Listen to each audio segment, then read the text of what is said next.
morning, everybody. This is Vivica from the Nourish Caveman and the Healing Foods Method. And this morning I have a very interesting topic, at least for me, and I am really excited about bringing you this topic because I've been thinking about it for a long time. And as you guys know, I've been working myself through this carnivore experiment, the keto carnivore experiment. Good morning.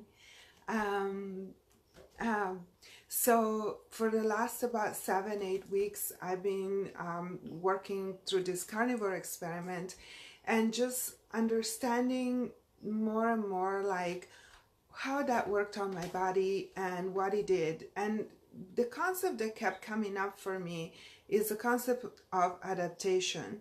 And so, you know, just like we talk about keto adaptation a lot, and we talk about keto adaptation, it's like a really big deal for all of you who have started a ketogenic diet and need to be successful on a ketogenic diet, because without adaptation, we really kind of go in and out of keto and our body never fully switches gears.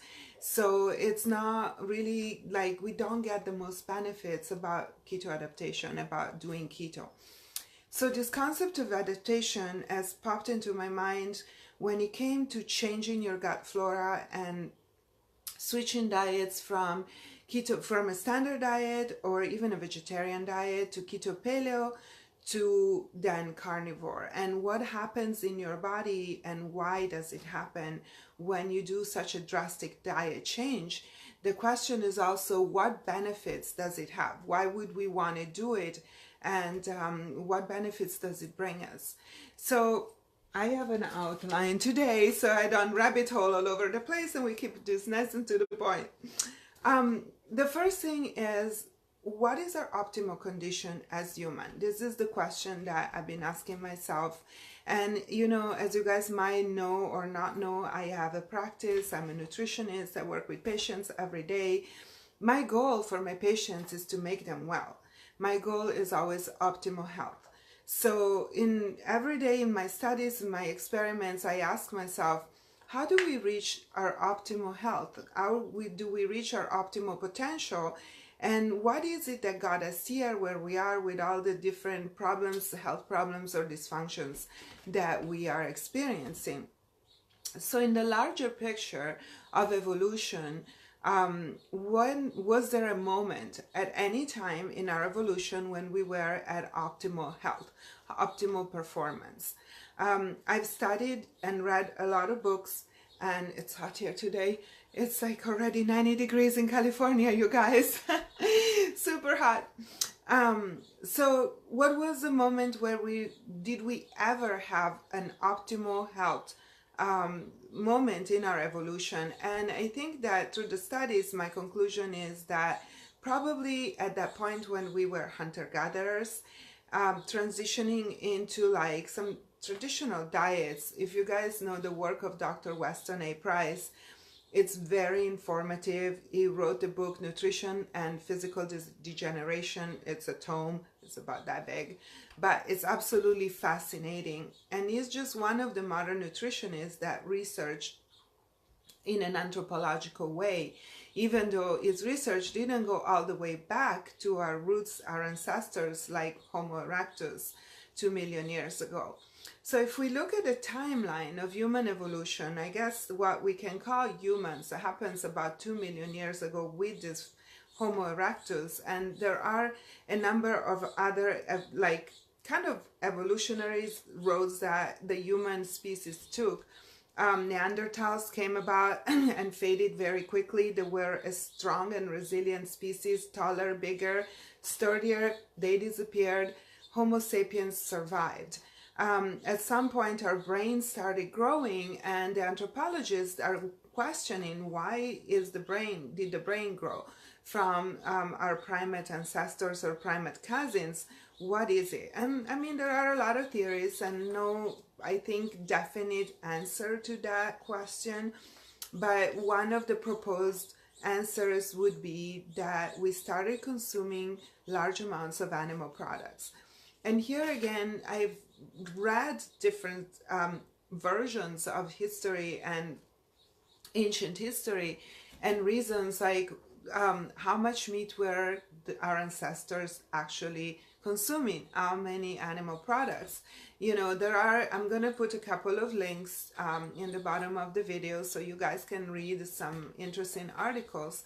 You know, some anthropologists these days are comparing the modern hunter-gatherers to the ancient ones and saying that hunter-gatherers do not only rely on meat when it comes to their calorie intake and nutrition intake, but there are other options, the other theories that say that we heavily relied on meat, especially in certain areas like Northern Europe, or, you know, during the ice ages where plant material was not widely available. There is one point of view that I kind of embrace, and it says that the diet varied greatly. Humans are omnivores, and they do adapt to any kind of diet that provides some sort of nutrients and calories. And this is a very good point for me because, you know, it brings us back to the concept of adaptation, meaning we can adapt to pretty much any diet and survive. And this is the point, is like what's survival and what's optimal. So in my idea about what I learned in studies about evolution is that we were adapting to a largely animal product diet, but this is also depending on the geographical region where we evolved, where our specific ancestors evolved. So there might have been populations that that were able to survive pretty much 100% on animal product. The more north you go, the less animal plant products you'll be able to find. So those populations like Inuits, and also in Siberia and a lot of northern populations, Northern Europe, they must have evolved in eating a diet that was consisting mainly of animal products, meat and fat. So just meat and fat, barely any plants. But as we move south and the climate is different, then other populations have evolved incorporating more gathered material, gathered plants, because maybe the kill was not so readily available, or the large mammals were not there anymore. And this is a whole other piece of the conversation. What happened to the large mammals? Were they hunted to extinction? Were they extincted by climate change? And how did humans respond to that? Did we start agriculture because of the need to provide calories and adapt, you know, domesticate plants because we could not find enough meat sources of large mammals? You'll see that in this video, I don't have a whole lot of answers, but I have some of my theories of what I think could have happened, and that's just like common sense for me as a nutritionist, not an anthropologist, you know, and definitely not a researcher that has spent years digging into all the different theories and different research, but just kind of making a general understanding overview and seeing how does that impact us as modern humans and right now in our bodies, and what can we do, like how do we use this information in order for us to get some results. So back to adaptations and the reason for this video. So when I was doing the carnivore experiment, which has now kind of officially ended, and I am back into keto paleo, but for 7 weeks I went through keto paleo into a 99% carnivore diet, where for at least 3-4 weeks I was eating only animal products. And what I felt in my body was the period of adaptation and all the different little symptoms and things that my body told me about this adaptation. The main one was the gut. And I think that when we talk about DNA, or we talk about evolution, and we sometimes tend to ignore the fact of the living microbiome that we carry inside of us, which has a big role in absorbing nutrients, keeping us sane in our head and our brain function, because, you know, the gut and the brain are closely connected, and also in immunity. So the gut is really this really central piece of our health that sometimes is neglected or ignored. Like, silly example, when it comes to the thyroid, which endocrinologist talks to you about gut health instead of giving you thyroid medication? When you're hypothyroid, guess what? Your gut is involved, hands down, always, 100% of the time. So if you're trying to go get your thyroid resolved and you know that your doctor doesn't talk to you about your gut health, guess what? Change doctor. Okay, so back to our evolution and optimal. So what I think, in my opinion, happened is that we have evolved as a microbiome. Our microbiome has pushed the evolution of the rest of our body, and our body system, our digestive system, of course, is what takes in the food, right? So the different foods that we are able to have are having to be processed through our gut. So mostly hunter-gatherer diet that could have been very animal product heavy or more tuber and nut heavy, depending on the region. So we evolved in that along those lines. So there's definitely been a number of population who evolved in keto adaptation. So keto adaptation was definitely one of the staples of our human evolution, even when there was a low availability of meat, because probably there was then a low availability of food and calories. So we were kind of in starvation mode, like low calories, fasting, looking for food, and that, guess what? That spiked ketosis, induced ketosis. So even in different areas of the world, I think it's a very strong possibility that humans have evolved with a ketogenic experience. So there is the ketogenic adaptation is our original adaptation. This is not something that we are creating now when we're trying to keto adapt. This is something we're going back to. And so this is kind of my curve, my timeline, and you know, it starts with keto adaptation from our original design. Then here comes agriculture, and you know, human health definitely took a dive with agriculture. We started gathering in small villages, raising animals. The animals brought diseases, viruses. Most of the modern contagious viral diseases, they're derived originally by agriculture and the raising of animals. We didn't have those as hunter-gatherers. So, and then the nutrient denseness of foods that we consumed as you know, humans doing agriculture was much lower than the one we had as hunter-gatherers. So people got smaller and they got sicker, but also we reproduced more because the food, the calories were available to in order to sustain life. The nutrients were not there. But our gut adapted, and slowly but surely, with the consumption of more and more grains, our microbiome had to adapt to do something with them and absorb them. So the adaptation continues from keto adaptation to grain adaptation, and our microbiomes, the bacteria had to develop that was able to break down fiber and do something with this fiber. And so this whole other part of bacteria in our gut developed that are more fermentative instead of putrefactive. So there are these two kinds of bacteria, the ones that are designed to do something with the meat and the protein and the fat, and then there are the ones that need to handle the plant stuff. So that's the evolution of our microbiome. And then here comes another big turning point. So first turning point, maybe 8,000 to 10,000 years ago, agriculture. And then the other really big turning point this time has been foods of commerce, as Dr. Weston Price calls them, or industrialized food, processed foods.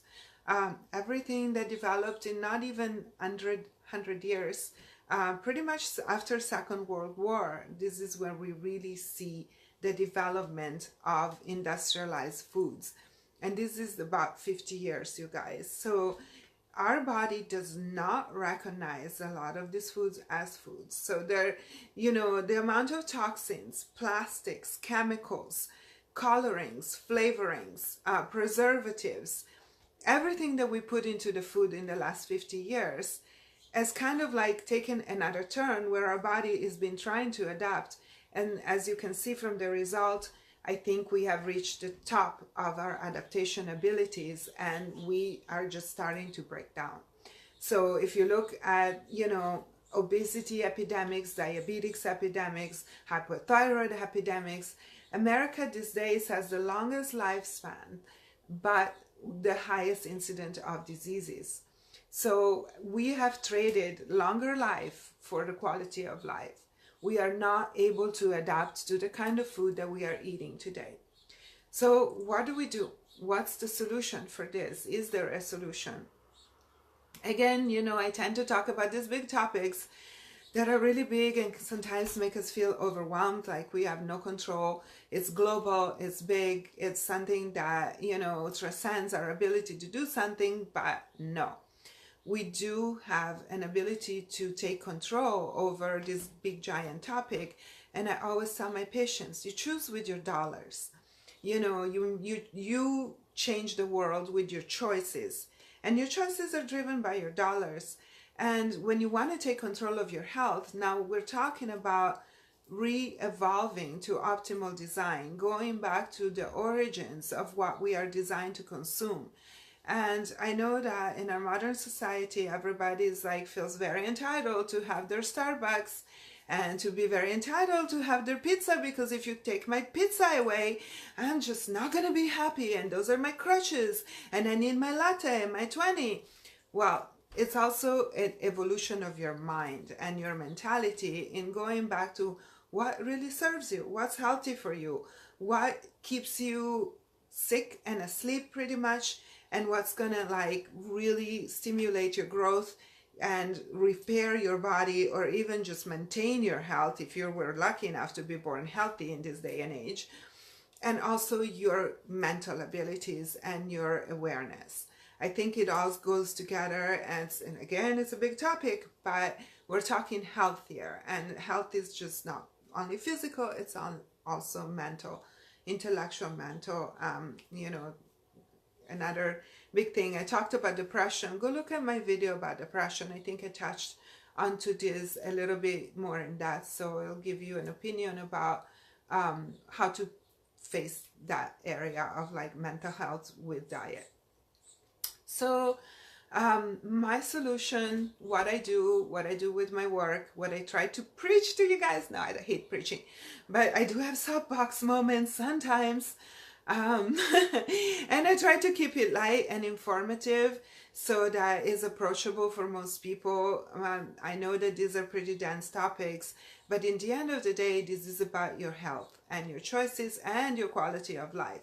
So what's your quality of life? Having that cappuccino from Starbucks in your hand, or waking up with energy and being able to go through your day in a positive way with an alert brain. Also aging gracefully. I am definitely at that point in my life where I'm facing my second half of my life. I'm gonna stop telling you how old I am, but aging in a positive way and healthy at all levels. Also, it's gonna be a topic that I address more and more. And what about reversing aging? I definitely feel like I look and feel better now than I've ever done in my life, even in my 20s. So, it's very possible. So what we're talking about in closing here about this topic is we reached the point where we are not able to evolve together with our diet anymore. We reached a point where the diet has gone beyond our capability of evolution. It's too toxic. Chemical process is not serving us.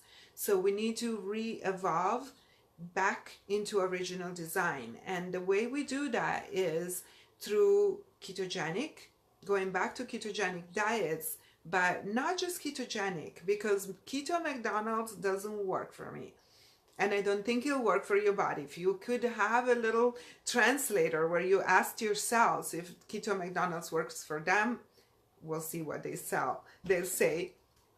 So keto paleo for me is a great answer because it includes a lot of the really important staples of a modern healthy diet, which is whole foods, unprocessed, sustainable, organic, that means non-toxic, good for the planet, and, you know, ketogenic ratios. So they're good for you. And they're based on animal products that are sustainably raised, and they are good for the planet, and they are non-toxic.